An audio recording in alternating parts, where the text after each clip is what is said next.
Arnaud Montandon, merci beaucoup d'avoir accepté notre invitation aujourd'hui. Je t'ai laissé choisir le lieu de l'interview. Dis-moi où on est et puis pourquoi cet endroit. Alors on est au golfe de Sierre, là on est sur la terrasse du patio.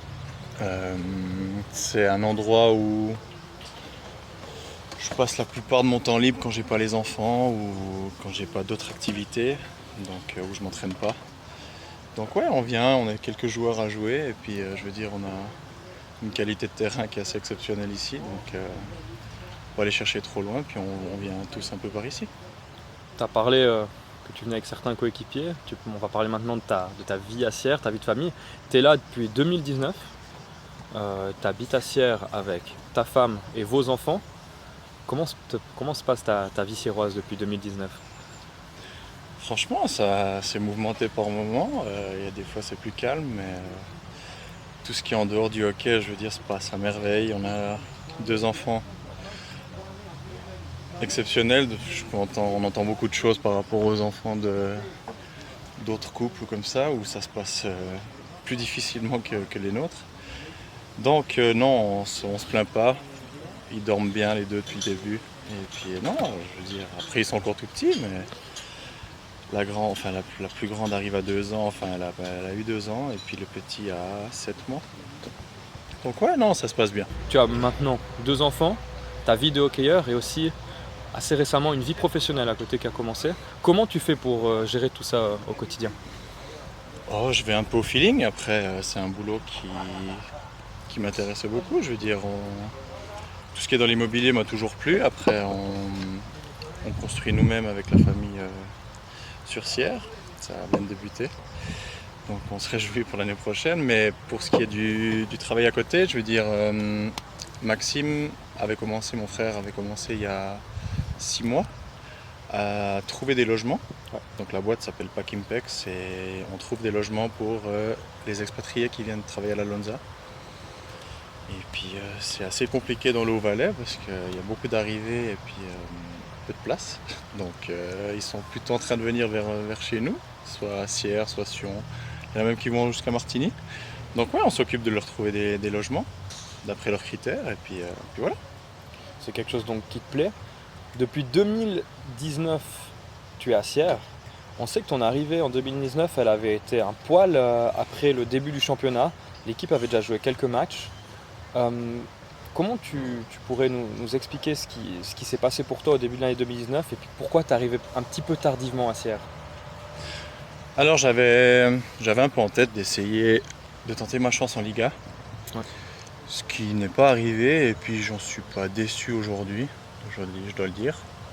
C'est que ça devait se passer comme ça et puis je veux dire j'ai aucun regret d'avoir essayé. J'ai eu un test pendant quelques semaines à Genève, ça n'a rien donné. Ensuite j'ai eu un test de quelques jours à Bienne où ils cherchaient un joueur pour 1 mois et puis ça n'a rien donné non plus.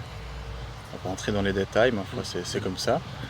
Puis ensuite j'ai eu quelques coups de téléphone avec Christophe Felet, Ouais. qui était Dany en ce moment-là, et puis qui était très intéressé à m'avoir par ici, et qui vivait un peu une période un peu délicate, mouvementée, Ouais, ouais. avec quelques défaites de suite. Donc, et je dois dire qu'il y avait mon frère aussi dans l'équipe, quelques autres joueurs que je connaissais un petit peu, mais très peu. Et puis je suis arrivé là, j'ai été accueilli franchement tip top, rien à dire. Ouais. On m'attendait un peu les bras ouverts et puis je pense que ça s'est très bien passé. Ça m'a pris quelques minutes de jeu et puis après c'était parti. C'est vrai que avant ton arrivée à Sierre, tu avais connu 2 saisons à Ajoie où tu avais fait des saisons qui étaient assez correctes au niveau statistique. Mais c'est vraiment à Sierre où tu as explosé les statistiques, tu es devenu vraiment un joueur extrêmement dominant. Comment tu expliques que dès ta première saison, tu as été aussi dominant dans l'équipe et dans la ligue? C'est une bonne question. Après, je travaille plus qu'avant, à côté. Enfin, à côté, je parle de sport là, bien sûr. Je m'entraîne énormément, je réfléchis à pourquoi ou comment faire mieux. Je suis aussi peut-être plus mature qu'avant, Ouais. je pense. Je pense franchement l'être. En tout cas, je n'étais pas autant plus jeune, ça je le reconnais. Mais non, je suis plus professionnel. Je pense que ma femme et mes 2 enfants en sont beaucoup là-dedans. deuxième saison à Sierre, elle a été à titre collectif assez exceptionnelle si on parle de la saison régulière. Et puis à titre personnel aussi exceptionnel. Tu as fait 66 points sur la saison. On va pas revenir en détail sur toute la saison, mais quel a été finalement pour l'équipe de Sierre, on va dire l'ingrédient un peu magique cette saison-là? Moi, je pense que pour tout joueur, trouver un coéquipier avec qui on s'entend bien ou pratiquement pareil, c'est déjà exceptionnel, c'est déjà cool. Et là, on était pratiquement 3 entre Guillaume et Rémi. Donc, je veux dire, c'était juste presque normal de faire autant de points. On trouvait toujours une solution, même les matchs difficiles où au bout d'un moment, l'adversaire savait quand même qu'on était sûrement la ligne à regarder, à faire attention. Et puis, on trouvait toujours une solution. Il y avait toujours, que ce soit Guillaume, Rémi ou moi. On se complétait vraiment les 3. Je veux dire, on est 3 gabarits différents, 3 vitesses différentes, 3 façons de passer différentes, je veux dire. Mais à la fin, on se complétait et puis c'est ce qui faisait un peu notre force. Cette année-là, elle avait aussi été marquée par quelque chose de moins positif, le Covid, qui dit patinoire vide, des protocoles assez sévères à respecter, des quarantaines. Comment tu l'as vécu à titre personnel cette année avec ce paradoxe d'un côté le sportif qui marche exceptionnellement, puis d'un côté dans un contexte un peu bizarre? C'est vrai que c'était spécial, surtout les quarantaines, les choses comme ça, les matchs annulés, Ouais, tout ça, où tout d'un coup jouer 3 matchs en 4 jours, c'était délicat, mais après, à la fin, on fait ce qu'on aime, et puis je veux dire, on se plaignait pas de jouer 3 matchs. Tu peux me demander, je peux pas te citer un joueur qui préfère s'entraîner que de jouer, donc C'est clair, à la c'est fin, clair.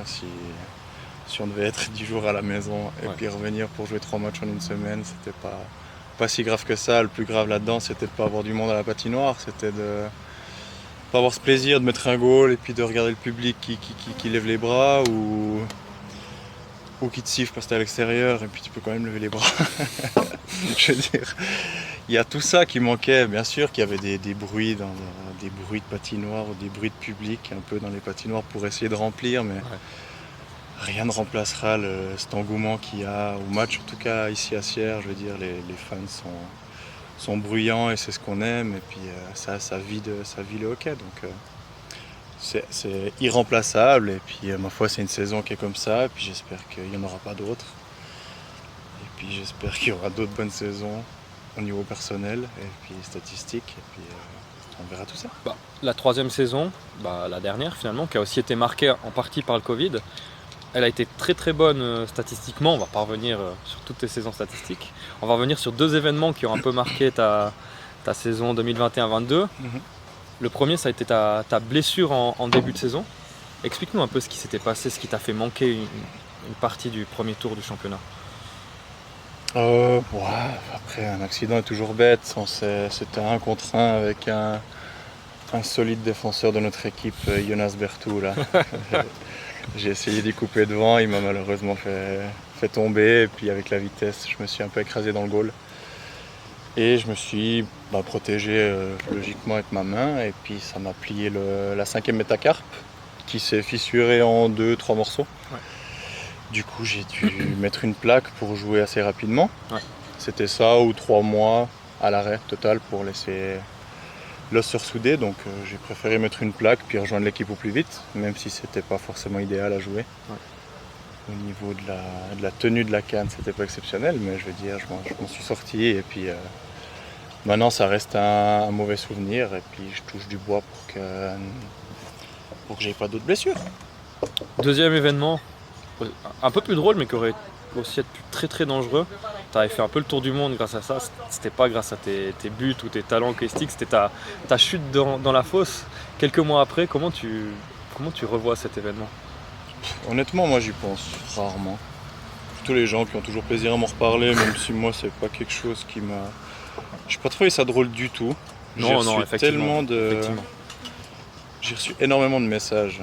Je peux comprendre que les photos étaient assez drôles, ou la photo qui a fait le tour du monde, on me voit en train de remonter Péniblement. très péniblement pour joindre la glace. puis non, moi c'est pas quelque chose que j'ai trouvé très drôle, c'était plutôt un petit choc quand même, parce que Ouais. je suis quand même bien tombé sur la tête. Donc voilà, après il y avait le chaud froid, il y avait plusieurs trucs. J'ai pas vraiment de souvenirs, j'ai revu les images, mais je pense que j'ai quand même dû taper la tête un peu fort. Puis je suis allé me changer totalement, j'ai eu une période pour me changer, me réchauffer et puis repartir un peu sur la glace, mais je vais pas dire que j'étais pas.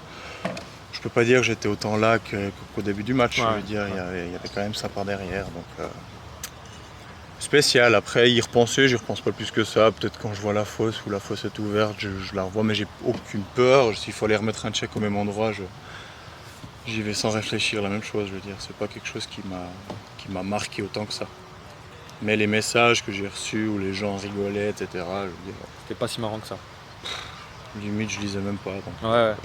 voilà. Un autre événement, euh, cette fois plus positif, je dirais, c'est ta prolongation de contrat qu'on a appris il y a quelques mois. Pas d'une, deux, trois saisons jusqu'en 2028. Explique-nous finalement les raisons de ta prolongation et puis aussi les raisons d'une aussi longue prolongation, parce que c'est pas quelque chose qui est extrêmement habituel, en tout cas dans le hockey suisse. Dans le hockey suisse, ça devient un peu à la mode, je dirais plutôt en Liga. Ouais. Après en Ligue B, c'est clair que ça devient un peu plus rare.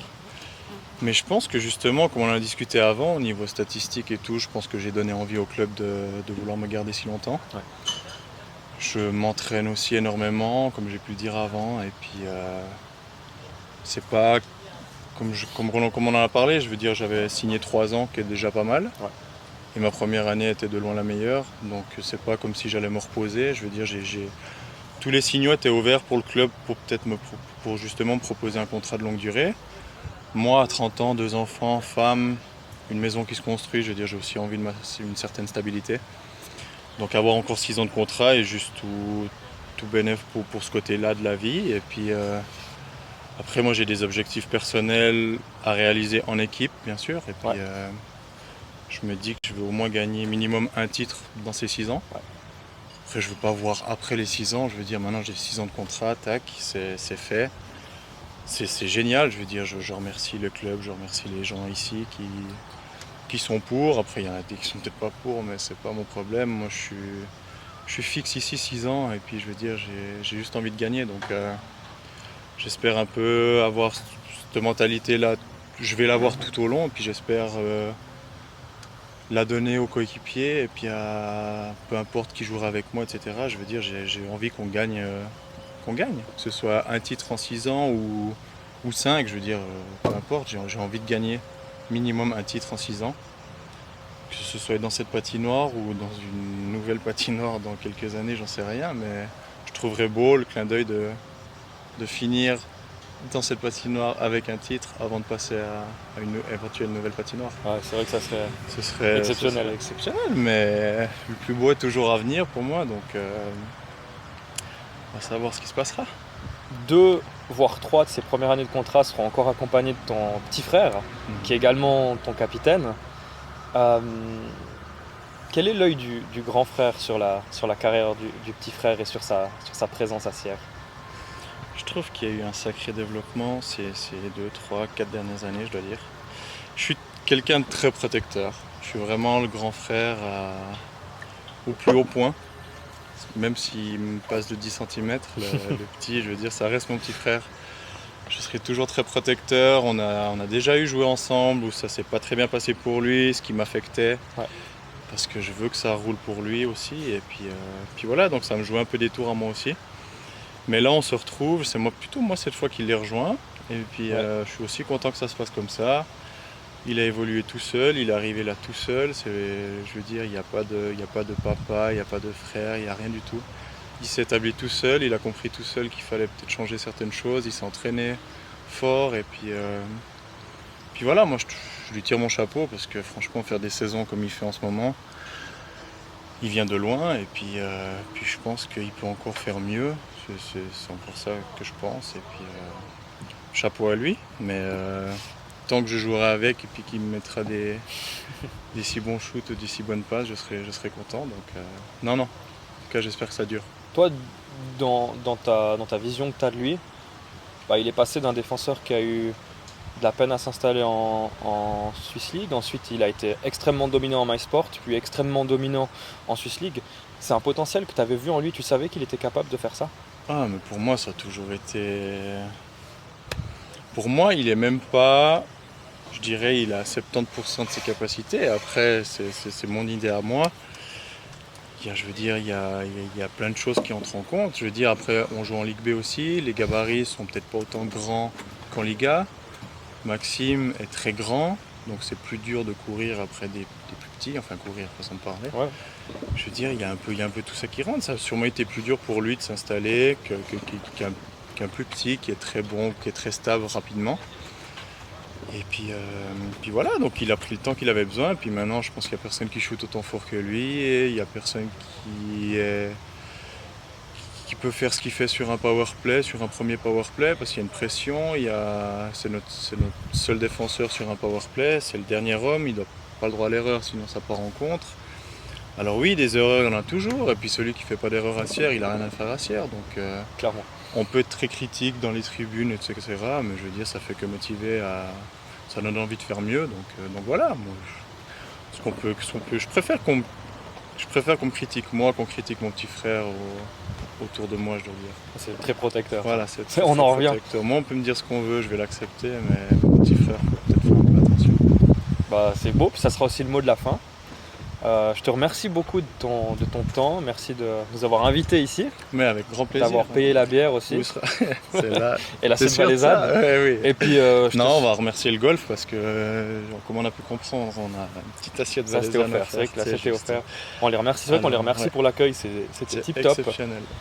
Et puis je te souhaite bonne fin d'été, puis on se voit bientôt à Graben. Avec plaisir. Merci beaucoup. Merci.